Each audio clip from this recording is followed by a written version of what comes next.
Hey everyone, Dr. Jones here again with another weekly video message. And this week, I want to talk to you about something incredibly important.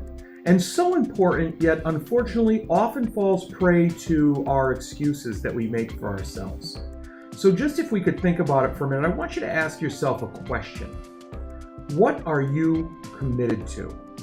Think about it. It can be anything. It can have to do with work, personal life, school, anything like that. What are you committed to? And now that you've answered that, I want you to think about something. What does that look like? You see, because often we say we're committed to many different things. Grades, weight loss, healthy relationships, things like that. However, commitment can only be measured by our results. Now think about that. If you say you're committed to good grades, well, what do your grades look like? If you're getting poor grades, maybe you're not all that committed. Maybe you're making choices that show you're committed to other things rather than good grades. If you're committed to losing weight, as hard as it is to get to the gym, eat right, things like that, if you're not losing weight or becoming healthier, well then maybe you're more committed to something else. Maybe you struggle with your commitment to barbecue like I often do. But seriously, if you're committed to a healthy relationship, what does your relationship look like and what are you doing to make it healthier? That's what you're committed to.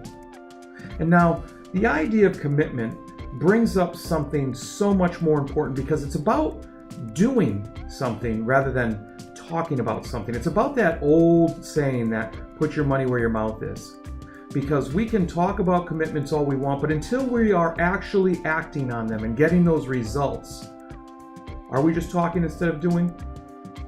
Now, the next thing I want to talk about is a step higher. It's taking it another level. It's moving on. And what that is a realization. And that realization is I am the source of my experience. I want you to think about that for a minute because that's kind of a deep thing. A hard thing to realize that I am the source of my experience because you see, things happen in life.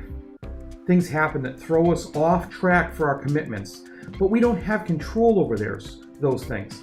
We certainly do, though, have control of how we respond to those things.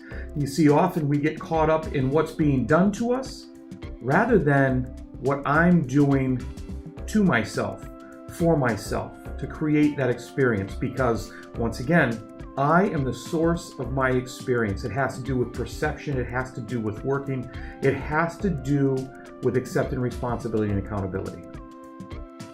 I want to share one quick trick with you for that. I want you to imagine a hula hoop.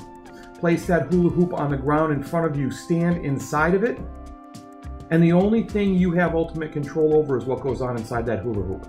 You cannot control anything else. You cannot control what happens to you, but you can control how you respond to it, and you can make otherwise bad situations good. You can make otherwise known as failures successes.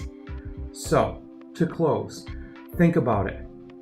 What are you committed to? Because we are all the source of our own experiences. You have a great week. I really appreciate you taking the time to listen. And please, if what I said has any value to you, has any value for anybody else you think, please like it, share it, comment. I love feedback. I live for feedback. So remember, be purposeful, act with integrity, and continue to build your character.